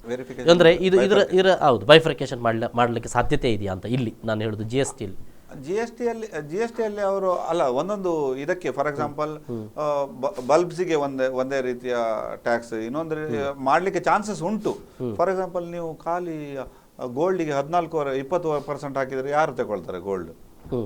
ಅದರ ವ್ಯಾಲ್ಯೂಯೇಷನ್ ತುಂಬಾ ಇರಬಹುದು, ಹಾಗಾಗಿ ಅದಕ್ಕೆ ಎಷ್ಟೋ ಇರ್ತದೆ. ಆ ಟ್ಯಾಕ್ಸ್ನ ಮೇಲೆ ಅವರು ಚೇಂಜಸ್ ಮಾಡ್ಲಿಕ್ಕೂ ಚಾನ್ಸಸ್ ಉಂಟು. ಒಂದೇ ಲೆಕ್ಕ ಇಡುವಂಥದ್ದು ನಂಗೆ ಗೊತ್ತಿಲ್ಲ, ಅದು ಅದರಲ್ಲಿ ಹೇಗೆ ಮಾಡ್ತಾರೆ ಅಂತ ಅದು ನೋಡ್ಬೇಕಾಗ್ತದೆ. ಅಂದ್ರೆ ಅಷ್ಟು ಜಾಸ್ತಿ ಆದ್ರೆ ಯಾರು ತಗೊಳ್ತಾರೆ ಅಂತ ಆ ರೀತಿಯಲ್ಲಿ ಕನ್ಫ್ಯೂಷನ್ ಉಂಟು. ಸರ್, ಈಗ ಗಿರಿಧರ್ ಪ್ರಭು ಅವರು ಉದ್ಯಮಿಗಳು ನಮ್ಮ ಜೊತೆಗೆ ನೇರ ಸಂಪರ್ಕದಲ್ಲಿದ್ದಾರೆ. ಸರ್, ಗಿರಿಧರ್ ಪ್ರಭುಗಳೇ ನಮಸ್ಕಾರ. ನಮಸ್ಕಾರ. ಏನ್ ಹೇಳ್ತೀರಿ ಸರ್ GST ಬಗ್ಗೆ ನಿಮ್ಮ ಅಭಿಪ್ರಾಯ ಏನು? GST ಅಂದರೆ ನಮ್ಮಲ್ಲಿ ಎರಡು ನಮೂನೆ ತೆರಿಗೆಯಲ್ಲಿ ಪ್ರತ್ಯಕ್ಷ ತೆರಿಗೆ ಅಂತ ಹೇಳಿದ್ರೆ ನೇರವಾಗಿ ಇನ್ಕಮ್ ಟ್ಯಾಕ್ಸ್ ಕೊಡುವಂಥದ್ದು, ಅದು ನಮ್ಗೆ ಜನರೇ ಸರ್ಕಾರಕ್ಕೆ ಒಪ್ಪಿಸುವಂಥದ್ದು.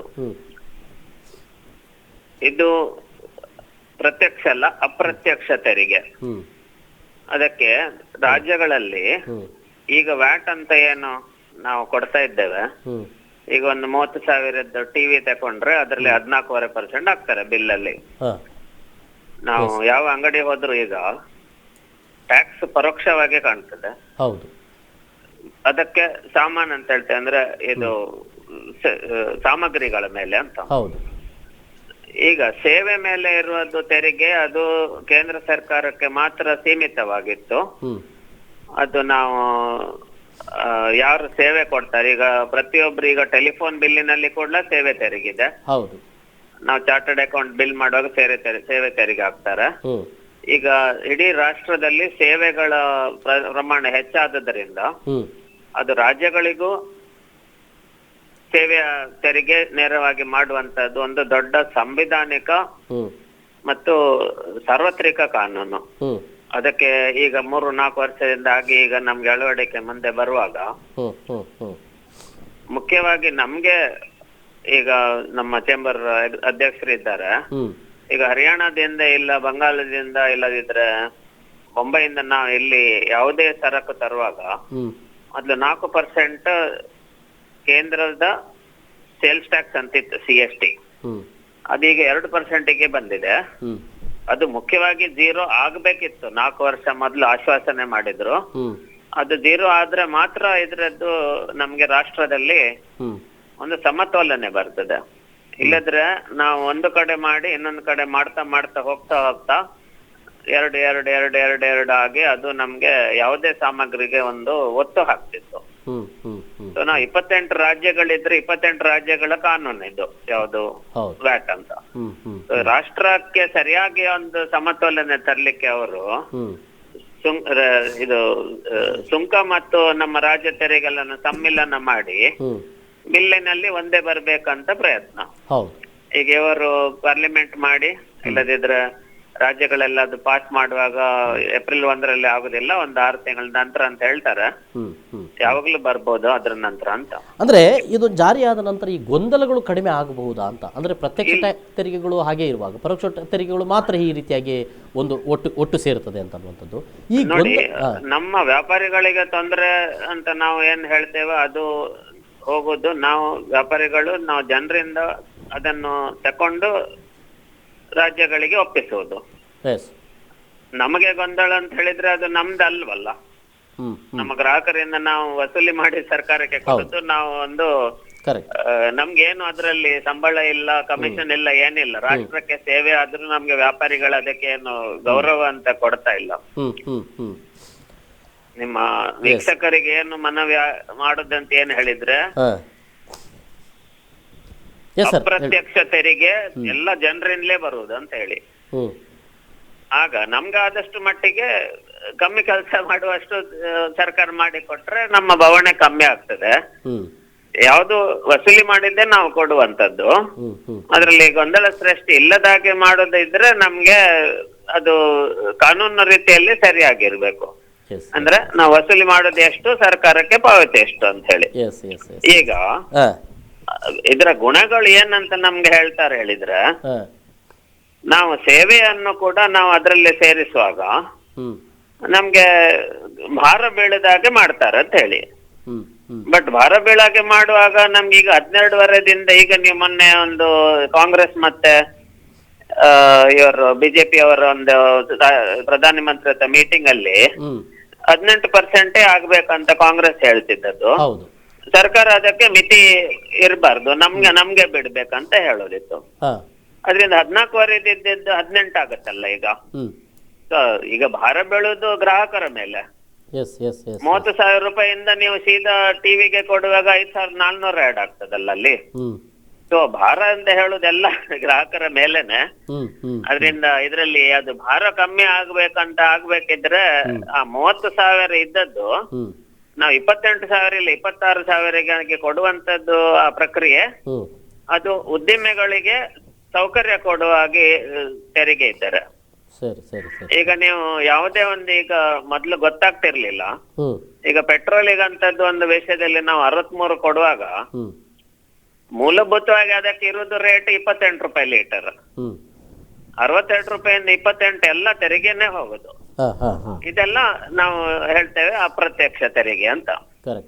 ಸೊ ಇದು 11 ಲಕ್ಷ ಕೋಟಿ 12 ಲಕ್ಷ ಕೋಟಿ ಎಲ್ಲ ಆಗುತ್ತೆ ಅಂತ ಹೇಳ್ತಾರೆ ಎಲ್ಲ ಸೇರಿ.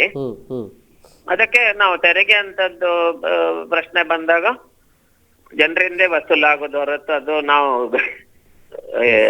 ವರ್ತಕರು ಕೊಡುವಂತದ್ದೇನಿಲ್ಲ ಅದ್ರಲ್ಲಿ. ಮೊದಲು ಏನಾಗ್ತಿತ್ತು ಅಂತ ಹೇಳಿದ್ರೆ, ಒಂದು 10 ವರ್ಷ ಮೊದ್ಲು ರಾಜ್ಯ ತೆರಿಗೆ ಇದ್ದಾಗ ನಾವು 500 ರೂಪಾಯಿ ಸಾಮಗ್ರಿ ಮಾಡುವಾಗ ಜನರಿಗೆ ತೋರಿಸ್ತೇ ಇರ್ಲಿಲ್ಲ ಅದು. 150 ರೂಪಾಯಿ ಬಿಲ್ ಮಾಡಿ ಕೊಡೋದು. ಈಗ ಹಾಗೆಲ್ಲ ಸಿಮೆಂಟ್ ಗೋಣಿಗೆ 300 ರೂಪಾಯಿ ಮತ್ತೆ ನಾವು 14 ತೋರಿಸಿ ಕೊಡ್ತಾ ಇದ್ದೇವೆ. ಅದಕ್ಕೆ ಈಗ ಗ್ರಾಹಕರಿಗೆ ಪೂರ್ತಿ ಅದರದ್ದು ಮಾಹಿತಿ ಬಂದು ಅವ್ರು ತಕೊಳ್ಳೋದು. ಇದರಲ್ಲಿ ಪಾರದರ್ಶಕತೆ ಬರ್ಬೋದು. ಇನ್ನು ಹೆಚ್ಚು ಪಾರದರ್ಶಕತೆ GST ಬಂದ ನಂತರ ಕೂಡ ಮಾತ್ರ ಅಲ್ಲ, ನಿಮ್ಗೆ ಈಗ ಒಂದು ರಾಜ್ಯದಿಂದ ಇನ್ನೊಂದು ರಾಜ್ಯಕ್ಕೆ ಇರುವುದು ವ್ಯತ್ಯಾಸಗಳು ಕಮ್ಮಿ ಆಗಿ ನಾವು ರಾಷ್ಟ್ರದಲ್ಲಿ ಒಂದೇ ಮಾರುಕಟ್ಟೆ ಆಗುವಂತದ್ದು ಅನುಕೂಲ. ಯಾಕಂತ ಹೇಳಿದ್ರೆ ಕೊಯಂಬತ್ತೂರ್ನಲ್ಲಿ ಈಗ ಒಂದು ನಾವು ಮೋಟರ್ ಮಾಡಿದ್ರೆ ಅದು 10,000 ಮೋಟರ್ ದಿನಕ್ಕೆ ಬಿಲ್ ಆಗಿ ಹೋಗೋದು ಉತ್ತರ ಪ್ರದೇಶಕ್ಕೆ ವಾಷಿಂಗ್ ಮೆಷಿನ್ ಮಾಡುವಲ್ಲಿ. ಹಾಗೇನೆ ಪೇಂಟ್ ಆಗೋದು ನಂಜನಗೂಡಿನಲ್ಲಿ. ನಂಜನಗೂಡಿನಿಂದ ಅದು ಉತ್ತರ ಪ್ರದೇಶಕ್ಕೆ ಬಿಲ್ ಆಗ್ತದೆ. ಎಲ್ಲಿ ಸಾಮಗ್ರಿ ಯಾವ ರೀತಿಯಲ್ಲಿ ಒಳ್ಳೆ ರೀತಿಯಲ್ಲಿ ಆಗುತ್ತಾ ಇಡೀ ರಾಷ್ಟ್ರದಲ್ಲಿ ಆಯಾಯ ಕಡೆ ಒಳ್ಳೇದಾಗುವುದನ್ನು ಸಮ್ಮಿಲನ ಮಾಡುವಂತದ್ದು ಕಾನೂನು ತೊಡಕುಗಳು ಅದು ಒಂದು ರಾಜ್ಯದಿಂದ ಒಂದು ಹೋಗುವಾಗ 2% ಇದ್ದದ್ದು ಶೂನ್ಯ ಆಗಿ ಒಂದೇ ಕಡೆ ಆಗುವಾಗ ಈಗ ಬಹುರಾಷ್ಟ್ರೀಯ ಕಂಪನಿ ಮತ್ತು ದೊಡ್ಡ ರಾಷ್ಟ್ರ ಕಂಪನಿಗೆ ಸೇವೆಗಳ ಪ್ರಮಾಣ ಹೆಚ್ಚಾಗುದ್ರಿಂದ ಅವರಿಗೆ ಅನುಕೂಲ ಆಗ್ತದೆ. ಇದು ಸೆಟ್ ಆಫ್ ಅಂತ ಸಿಕ್ಕಿ ಒಮ್ಮೆ ಸೇವೆಗಳ ತೆರಿಗೆಗೆ ಸೆಟ್ ಆಫ್ ಸಿಕ್ಕಿದ ಕೂಡಲೇ ನಮ್ಮ ಇಡೀ ರಾಜ್ಯದಲ್ಲಿ ರಾಷ್ಟ್ರಗಳಲ್ಲಿ ಅದಕ್ಕೆ ಆರ್ಥಿಕ ರೂಪವಾಗಿ ಹೇಳ್ತೇವೆ ನಾವು ಎಕನಾಮಿಕ್ ಎಫಿಷಿಯನ್ಸಿ ಅಂತ. ಅಂದ್ರೆ ತೆರಿಗೆಯನ್ನು ಕೊಡುವಂತದ್ದು ಪ್ರಕ್ರಿಯೆಯಲ್ಲಿ ಕೂಡ ಖರ್ಚನ್ನು ಕಮ್ಮಿ ಮಾಡುವಾಗ ಅದು ವ್ಯಾಪಾರಿ ಸಮುದಾಯಕ್ಕೆ ಒಳ್ಳೇದು ಅಂತ ಹೇಳಿ. ಆಕ್ಚುಲಿ ಏನ್ ಹೇಳಿದ್ರೆ ಗ್ರಾಹಕರಿಗೆ ಕಮ್ಮಿ ಆಗುವಂತದ್ದು ನಮ್ಗೆ ಒದಗು ಮಾಡಿಕೊಟ್ರೆ ಇಡೀ ರಾಜ್ಯ ಮತ್ತು ರಾಷ್ಟ್ರದಲ್ಲಿ ಯಾವುದೇ ಸಾಮಗ್ರಿಯನ್ನು ನಾವು ಇದು ಕಮ್ಮಿ ರೇಟಲ್ಲಿ ಮಾಡಿ ನಮ್ಮ ಬಡವರಿಗಾಗ್ಲಿ ಇಲ್ಲ ಮಧ್ಯಮ ವರ್ಗದವರಾಗ್ಲಿ ಅದು ಒದಗು ಮಾಡುವಂತದ್ದು ಪ್ರಕ್ರಿಯೆಗೆ ತಯಾರಾಗ್ಬೇಕು. ಇಲ್ಲದಿದ್ರೆ ಯಾವುದೇ ಸಾಮಗ್ರಿ ಅಟಕಿಗೆ ಬರುವುದಿಲ್ಲ ಅಂತ ಹೇಳಿ. ಎಸ್ ಸರ್, ಗಿರಿಧರ್ ಪ್ರಭುಗಳೇ ಧನ್ಯವಾದಗಳು ಸರ್, ನಮ್ಮ ಜೊತೆ ಮಾತಿಗೆ ಸಿಕ್ಕಿದೆ. Thank you sir. ಒಂದು ಪ್ರಶ್ನೆ ಕೇಳಬೇಕಾಗಿದೆ, ಅದನ್ನು ಒಂದು ಸಣ್ಣ ಬ್ರೇಕ್ ತಗೊಳ್ಳುತ್ತೆ ಸರ್. ಬ್ರೇಕ್ ನಂತರ ಮತ್ತೆ ಒಂದಷ್ಟು ಮಾಹಿತಿಗಳನ್ನು ಪಡೆಯೋಣ. ನಮ್ಮ ಜೊತೆ ಈಗಾಗಲೇ ರಾಮಮೋಹನ್ ಪೈ ಅವ್ರ ಜೊತೆ ಮಾತಾಡಿದ ಈಗಾಗಲೇ ಗಿರಿಧರ್ ಪ್ರಭುಗಳು ಕೂಡ ಅವರ ಅಭಿಪ್ರಾಯವನ್ನು ನಮಗೆ ಫೋನ್ ಮೂಲಕ ಕೊಟ್ಟಿದ್ದರು. ಒಂದು ಸಣ್ಣ ಬ್ರೇಕ್ ತಗೊಂಡು ಮತ್ತೆ ಕಾರ್ಯಕ್ರಮ ಮುಂದುವರಿಯುತ್ತೆ.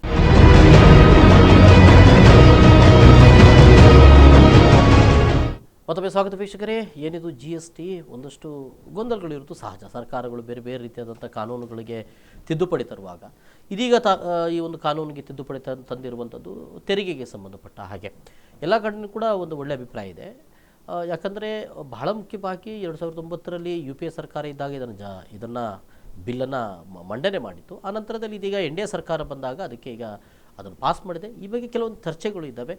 ರಾಜ್ಯ ಸರ್ಕಾರಕ್ಕೆ ಎಷ್ಟು ಸಿಗ್ತದೆ, ಇನ್ನು ಕೇಂದ್ರ ಸರ್ಕಾರಕ್ಕೆ ಎಷ್ಟು ಸಿಗಬೇಕು, ಈ ನಡುವೆ ಕೆಲವೊಮ್ಮೆ ಒಂದು ಪಕ್ಷಾತೀತವಾದಂಥ ಎಲ್ಲ ಒಂದು ಒಮ್ಮತದ ತೀರ್ಮಾನಕ್ಕೆ ಬರುವುದು ಕೂಡ ಭಾಳ ಅಗತ್ಯ ಇರ್ತದೆ ಈ ಸಂದರ್ಭದಲ್ಲಿ ಅಂತನ್ನುವಂಥದ್ದು. ಅಂತೂ ಅಂತಾರಾಷ್ಟ್ರೀಯ ಮಟ್ಟದಲ್ಲಿ ಕೆಲವೊಂದು ಮುಂದುವರೆದ ದೇಶಗಳಲ್ಲಿ ಇದ್ದಂಥ ಈ ಒಂದು GST ಪದ್ಧತಿ ಏನು ತೆರಿಗೆ ಪದ್ಧತಿ ಇದೆ, ಈಗ ಭಾರತಕ್ಕೂ ಕೂಡ ಬರ್ತಾ ಇದೆ. ಈ ಬಗೆಗಿನ ಚರ್ಚೆಗಳು ಕೂಡ ನಡೀತಾ ಇದೆ. ಈಗಾಗಲೇ ನಮ್ಮ ಜೊತೆ ಕೆನರಾ ಚೇಂಬರ್ ಆಫ್ ಕಾಮರ್ಸ್ನ ಅಧ್ಯಕ್ಷರಾದಂಥ ರಾಮಮೋಹನ್ ಪೈ ಅವರು ನಾನು ಮಾತಾಡ್ತಾ ಇದ್ದೆ ಸರ್. ಈಗ ಅಲ್ಲೊಂದು ಕಮಿಟಿಯನ್ನು ರಚನೆ ಮಾಡಿದ್ದಾರೆ, ಕೌನ್ಸಿಲ್ ಮಾಡಿದ್ದಾರೆ, ಅದಕ್ಕೊಬ್ಬರು ಅಧ್ಯಕ್ಷರು ಇರ್ತಾರೆ ಅಂತ ಅನ್ನುವಂಥದ್ದು. ಅಂದರೆ ಆ ಕಮಿಟಿ ಅದನ್ನು ಡಿಸೈಡ್ ಮಾಡ್ತದ ಎಷ್ಟು ತೆರಿಗೆಗಳನ್ನು, ಅದು ವರ್ಷಕ್ಕೆ ಆಗ್ತದ ಅಥವಾ 5 ವರ್ಷಕ್ಕೊಮ್ಮೆ ಮಾಡ್ತಾರೆ ಹೇಗೆ ಅಂತ? ಅದು ಎಷ್ಟು ವರ್ಷಕ್ಕೆ ಮಾಡ್ತಾರಂತ ಗೊತ್ತಿಲ್ಲ. ಅದು that committee involves all bureaucrats ಮತ್ತು ಪೊಲಿಟಿಷಿಯನ್ಸ್ ಎಲ್ಲ ಮಿಕ್ಸ್ ಆಗಿ, ಕೆಲವರೆಲ್ಲ mix, mainly bureaucrats who have ಅದು ಇನ್ಪುಟ್ಸ್ ಕೊಡುವವರು. They would have gone to all other nations and found out, ಅಲ್ಲಿ ಸಂಶೋಧನೆ ಮಾಡಿ ಎಲ್ಲ ಬಂದು ಅದರ ಪ್ರಕಾರ ಎಲ್ಲ ಕೂತ್ಕೊಂಡು ಅದು ಕ್ಯುಮ್ಯುಲೇಟಿವ್ಲಿ ಒಟ್ಟಿಗೆ ಕೂತ್ಕೊಂಡು ಮಾಡಿದ ವಿಷಯವಿದು. ಇದು ಒಟ್ಟಿಗೆ ಕೂತ್ಕೊಂಡು ಮಾಡಿ ಅವರು ಡಿಸೈಡ್ ಮಾಡಿದಾಗೆ ಹೋಗ್ತಾ ಉಂಟು.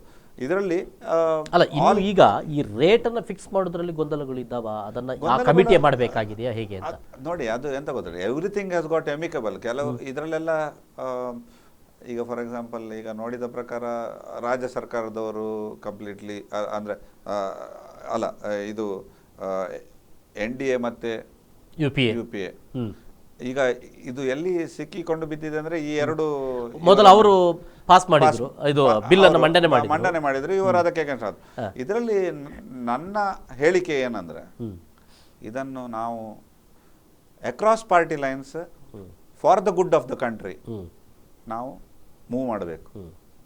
ಇದರಲ್ಲಿ ನಾವು ಪಾರ್ಟಿ ಇದು ಅವರು ನಮಗೆ ಹೀಗೆ ಮಾಡಿದ್ದಾರೆ ನಾವು ಹಾಗೆ ಮಾಡಬೇಕು ಅಂತ ಮಾಡಬಾರ್ದು ಅಂತ ನನ್ನ.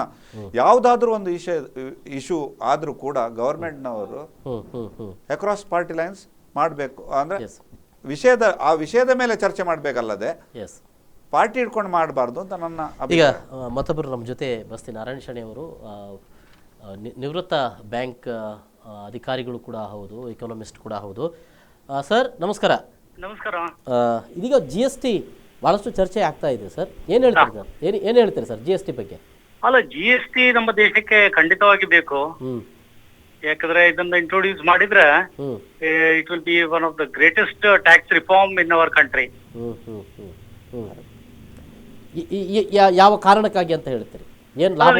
ಇವಾಗ ನೋಡಿ, ತರತರದ ಟ್ಯಾಕ್ಸ್ ಗಳನ್ನು ಹಾಕ್ತಾ ಇದ್ದಾರೆ. ಸೇಲ್ಸ್ ಟ್ಯಾಕ್ಸ್, ಸೆನ್ವ್ಯಾಟ್, ಆಕ್ಟ್ರಾಯ್, ಎಂಟ್ರಿ ಟ್ಯಾಕ್ಸ್, ಹೀಗೆ ವಿವಿಧ ತರದ ಟ್ಯಾಕ್ಸ್ಗಳು ಇವೆ. ಇದೆಲ್ಲ ತೆಗೆದು ಒಂದೇ ಒಂದು ಟ್ಯಾಕ್ಸ್ ಅಂದ್ರೆ goods and services tax introduce ಮಾಡಿದ್ರೆ ಬಹಳ ಸಿಂಪಲ್ ಆಗುತ್ತದೆ ಎಲ್ರಿಗೆ. ಆದರೆ ಸಿಂಪ್ಲಿಫೈ ಮಾಡಬೇಕು, ಜೊತೆಗೆ ಅದು ಗ್ರಾಹಕನಿಗೂ ಕೂಡ ಒಳ್ಳೆಯ ಒಂದು ಅಂದ್ರೆ ಹೌದೌದು, ಗ್ರಾಹಕರಿಗೆ ಕೂಡ. ಯಾಕಂದ್ರೆ ಡಿಫರೆಂಟ್ ಲೆವೆಲ್ ಅಲ್ಲಿ ಟ್ಯಾಕ್ಸ್ ಪೇಮೆಂಟ್ ಮಾಡೋದಕ್ಕಿಂತ ಒಂದೇ ಒಂದು ಸಲ ಟ್ಯಾಕ್ಸ್ ಮಾಡಿದ್ರೆ ಒಂದು ಪೇಪರ್ ವರ್ಕ್ ಕಮ್ಮಿ ಆಗುತ್ತೆ. ಸೆಕೆಂಡ್ಲಿ ಅದರಿಂದಾಗಿ ಕಾಸ್ಟ್ ಆಫ್ ದ ಗೂಡ್ಸ್ ಕಮ್ಮಿ ಆಗುತ್ತೆ. ಪ್ರೈಸ್ ಎಲ್ಲ ಕಮ್ಮಿ ಆಗಿದ್ರಿಂದ ಡಿಮಾಂಡ್ ಕೂಡ ಇನ್ಕ್ರೀಸ್ ಆಗುವ ಚಾನ್ಸ್ ಇದೆ. ಅಂದ್ರೆ ಎಲ್ಲಾ ತೆರಿಗೆಗಳನ್ನು ಒಟ್ಟು ಸೇರಿಸಿರುವುದು ಒಂದು ಅನುಕೂಲಕರವಾದಂತ ಒಂದು ತೆರಿಗೆ ಪದ್ಧತಿಯನ್ನು ತರಲಿಕ್ಕೆ ಸಾಧ್ಯ ಆಗ್ತದೆ ಅಂತ ಅನ್ನುವಂಥದ್ದು. ಬಹಳ ತಡವಾಗಿ ಒಂದು ತೀರ್ಮಾನ ತೆಗೆದುಕೊಳ್ತಾ ಇದ್ದೇವೆ ಅಂತ ಅನಿಸ್ತಾ ಇದೆಯಾ? ಏನ್ ಹೇಳ್ತೀರಿ ಸರ್? ಇಲ್ಲ, ಇದು ಸಾಧಾರಣ ನಮ್ಮ 2006 ಅಲ್ಲಿ ಇಂಟ್ರೊಡ್ಯೂಸ್ ಮಾಡಿದ್ರು. ಅನೇಕ ಕಾರಣಗಳಿಂದ ಇದನ್ನು ಇನ್ನೂ ಇಂಟ್ರೊಡ್ಯೂಸ್ ಮಾಡ್ಲಿಕ್ಕೆ ಆಗ್ಲಿಲ್ಲ. ಆದ್ರೆ ಈಗಿನ ಗವರ್ಮೆಂಟ್ ಬಹಳ ಪ್ರಯತ್ನ ಮಾಡ್ತಾ ಇದೆ. ಇದನ್ನು ಎಲ್ಲಾ ಪಕ್ಷಗಳು ಒಟ್ಟಿಗೆ ಸೇರಿ ಬೇಗನೆ ಮಾಡಿದ್ರೆ ನಮ್ಮ ದೇಶಕ್ಕೆ ಒಳ್ಳೆಯದು. ಎಸ್ ಸರ್, ಧನ್ಯವಾದಗಳು. Thank you. ಒಟ್ಟಿನಲ್ಲಿ ಈಗ ಆಗ್ಲೇ ನೀವು ನಾನು ಒಂದು ವಿಷಯದಲ್ಲಿ ಮಾತಾಡಲಿಕ್ಕೆ ಬಯಸ್ತೇನೆ. ಇದರಲ್ಲಿ ನಾನು ಆಸ್ಟ್ರೇಲಿಯಾಕ್ಕೆ ಹೋಗಿದ್ದೆ. ಆಸ್ಟ್ರೇಲಿಯಾಕ್ಕೆ ಹೋಗಿ ನಾನೆಲ್ಲ ಕೆಲವು ಸಣ್ಣ ಚಿಕ್ಕ ಪುಟ್ಟ ಐಟಮ್ಗಳನ್ನೆಲ್ಲ ಪರ್ಚೇಸ್ ಮಾಡಿದ್ದೆ. ನನಗೆ ಬೇಕಾದ item very expensive, but some of them are very ನನಗೆ ತಗೊಳ್ಬೇಕಾಯ್ತು. ನಾನು ತಗೊಂಡು ಏರ್ಪೋರ್ಟಿಗೆ ಬಂದೆ. ಏರ್ಪೋರ್ಟಿಗೆ ಬಂದಾಗ ನಾನು ಜಸ್ಟ್ ಅಲ್ಲಿ ಏರ್ಪೋರ್ಟಲ್ಲಿ ನೋಡಿದೆ, ಕ್ಲೇಮ್ ಯುವರ್ GST ಅಂತ ಇದು ಇತ್ತು. ನಾವು ಅಲ್ಲಿ ನಮ್ಮ ಬಿಲ್ಲನ್ನು ಹಿಡ್ಕೊಂಡು ಹೋಗಿ ಅಲ್ಲಿ ಕೌಂಟ್ರಲ್ಲಿ ನಿಂತರೆ ನಮಗೆ ಆ GSTಯ ವಾಸಿಯನ್ನು ಅವರು ನಮಗೆ ಹಿಂದೆ ಕೊಡ್ತಾರೆ. ಅಲ್ಲಿಂದ ಏರ್ಪೋರ್ಟ್ ಇಂದ ನಾನು ಇಂಡಿಯಾಕ್ಕೆ ಬರುವಾಗ ಅಂದ್ರೆ ಒಂದು ಆ ದೇಶ ಬಿಟ್ಟು ಹೋಗುವಾಗ ಹೌದು. ಈಗ ನಾವು ಹೇಗೆ ಈಗ ಫಾರ್ ಎಕ್ಸಾಂಪಲ್ ಈ ಐಟಮ್ ಅನ್ನು ನಾವು ಹೊರಗೆ ದೇಶಕ್ಕೆ ಮಾರಬೇಕಾದ್ರೆ ಅದರದ್ದು GST ಇದು ನಾವು ಕ್ಲೇಮ್ ತಗೊಳ್ಳೋದಿಲ್ಲ. ಸೊ ಅದೇ ರೀತಿಯಲ್ಲಿ ನಾವು ಅಲ್ಲಿಂದ ಬರುವಾಗ ಕೂಡ ಅವರು ನನಗೆ ಫುಲ್ ಬೆನಿಫಿಟ್ ಆಯ್ತು. ಎಷ್ಟೋ 14% ಎಷ್ಟೋ ಇತ್ತು, ಅದು 10% 14% ಎಷ್ಟೋ ಅಂತ ಎಕ್ಸಾಕ್ಟ್ಲಿ ನಂಗೆ ಗೊತ್ತಿಲ್ಲ, ನೆನಪಿಲ್ಲ. ಆದರೆ ನನಗೆ ಒಂದು ಐಟಮ್ನ ಮೇಲೆ ಒಂದು ದೊಡ್ಡ ಡಿಸ್ಕೌಂಟ್ ಸಿಕ್ಕಿದಾಗೆ ಆಯಿತು. ನಿಯರ್ಲಿ ಮೋರ್ ದೆನ್ 10 to 15% ಲಾಭ ಆಯ್ತಲ್ಲ ನನಗೆ, ಅದು ರೀಎಂಬರ್ಸ್ ಸಿಕ್ಕಿದ್ರಿಂದ. ಅಂದ್ರೆ ಅದನ್ನು ವಿಮಾನ ನಿಲ್ದಾಣದಲ್ಲಿ ಯಾಕೆ ಅದನ್ನ ಇದು ಮಾಡ್ತಾರೆ ಅಂತ ಅದು ಒಂದು ಅದು ಅವರ ಇದು ಹೊರಗೆ ಹೋಗುವಾಗ ಇದು ಹೋಗುವಾಗ ಅದು GST ಇಸ್ ಫಾರ್ ಎಂತದಕ್ಕೆ GST ಅಂದ್ರೆ ಆ ದೇಶದ ಒಳಗಿನ ಟ್ಯಾಕ್ಸ್ ಕೇಳೋದು. ಯಾಕಂದ್ರೆ ಆ ದೇಶಕ್ಕೆ ಬೆನಿಫಿಟ್ ಆಗುವ ಇದಕ್ಕಾಗಿ ಮಾತ್ರ GST ಅಂತ ಮಾಡಿದ್ದಾರೆ, ಬೇರೆ ದೇಶದ ಇದಕ್ಕಾಗಿ ಮಾಡಲಿಲ್ಲ. ಅದು GST collection is not for other countries, it is for only our country. ಅಂದ್ರೆ ನಮ್ಮ ರೋಡ್ ಇನ್ಫ್ರಾಸ್ಟ್ರಕ್ಚರ್ ಎಲ್ಲ ಡೆವಲಪ್ ಮಾಡಲಿಕ್ಕೆ ಟ್ಯಾಕ್ಸ್ ಕಲೆಕ್ಟ್ ಮಾಡುವಂಥದ್ದು. ಸೊ ಹೊರಗೆ ದೇಶದವರಿಗೆ ಅವರು ಫುಲ್ ಬೆನಿಫಿಟ್ ಕೊಟ್ಟಿದ್ದಾರೆ. ಸೊ ಇದ್ರ ಜೊತೆಗೆ ನಾನು ಕೇಳಬೇಕಾಗಿದ್ದಾರೆ ಅಂದರೆ ಇನ್ಫ್ರಾಸ್ಟ್ರಕ್ಚರನ್ನು ಕೂಡ ಡೆವಲಪ್ ಮಾಡುವಂಥ ಒಂದು ಜವಾಬ್ದಾರಿ ಸರ್ಕಾರಗಳಿಗೆ ಇರ್ತದೆ.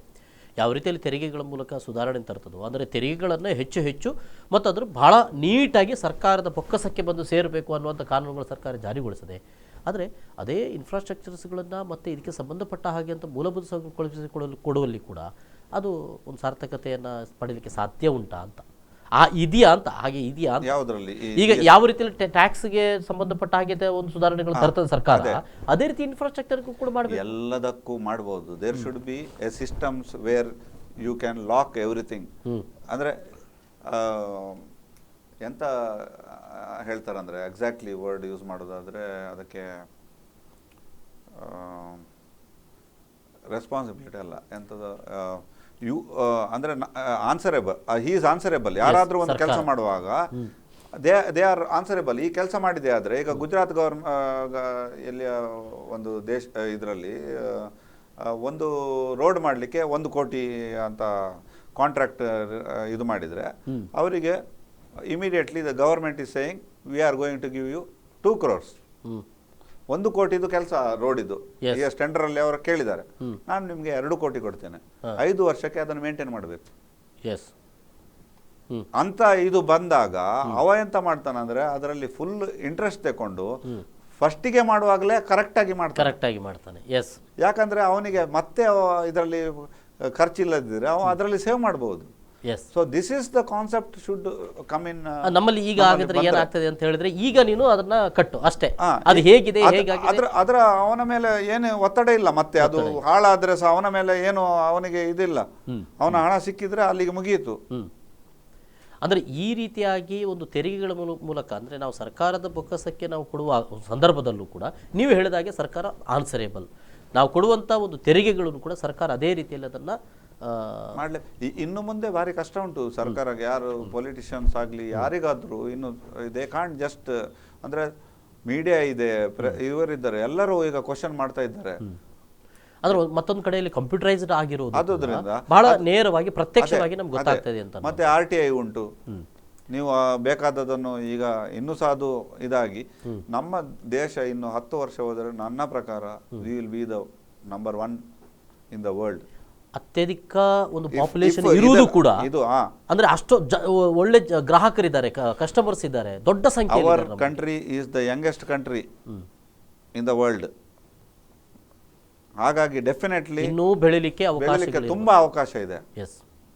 ಸೊ ನನ್ನ ಪ್ರಕಾರ ಈ GST ಈ ಸರ್ತಿ ಬಂದ್ರೆ ನಾವು ಇನ್ನು 10 ವರ್ಷದಲ್ಲಿ ಎಲ್ಲಿ ಮುಟ್ತೇವೆ ಅಂತ ಹೇಳಲಿಕ್ಕೆ ಸಾಧ್ಯವೇ ಇಲ್ಲ. We will definitely grow. S sir, ಧನ್ಯವಾದಗಳು ಸರ್ ನಮ್ಮ ಜೊತೆ ಈ ಒಂದು ಚರ್ಚೆಯ ವೇಳೆಗೆ ಮಾತುಕತೆಗೆ ಸಿಕ್ಕಿದ್ದಕ್ಕಾಗಿ. ಎಸ್ ವೀಕ್ಷಕರೇ, ಇದು ಬಹುಶಃ ಈ ಚರ್ಚೆ ಇದು ಆರಂಭ ಅಷ್ಟೇ, ಇನ್ನು ಮುಂದೆ ಕೂಡ ಒಂದಷ್ಟು ಚರ್ಚೆಗಳು ನಡೀಬೇಕಾಗಿದೆ. ಈಗಾಗಲೇ ಮಂಡನೆ ಆಗಿದೆ. ಇದನ್ನು ಸಂವಿಧಾನಕ್ಕೆ ತಿದ್ದುಪಡಿ ತರುವಲ್ಲಿ ಒಂದಷ್ಟು ಲೋಕಸಭೆ ರಾಜ್ಯಸಭೆಯಲ್ಲಿ ಚರ್ಚೆಗಳು ನಡೆದು ಆ ನಂತರ ಈ ಒಂದು ತಿದ್ದುಪಡಿ ಆಗ್ತದೆ. ಬಹುಶಃ ಆಗುವಂಥ ಎಲ್ಲ ಸಾಧ್ಯತೆಗಳು ಇದೆ ಅಂತಲೂ ಕೂಡ ಹೇಳಲಾಗ್ತಾ ಇದೆ. ಇದು ಇವತ್ತಿನ ವಿಶೇಷ. ನಿರಂತರ ಸುದ್ದಿ ಮನೋರಂಜನೆ ಮುಂದುವರೆತೆ. ನೋಡ್ತಾ ಇರಿ ಸ್ಪಂದನ. ನಮಸ್ಕಾರ.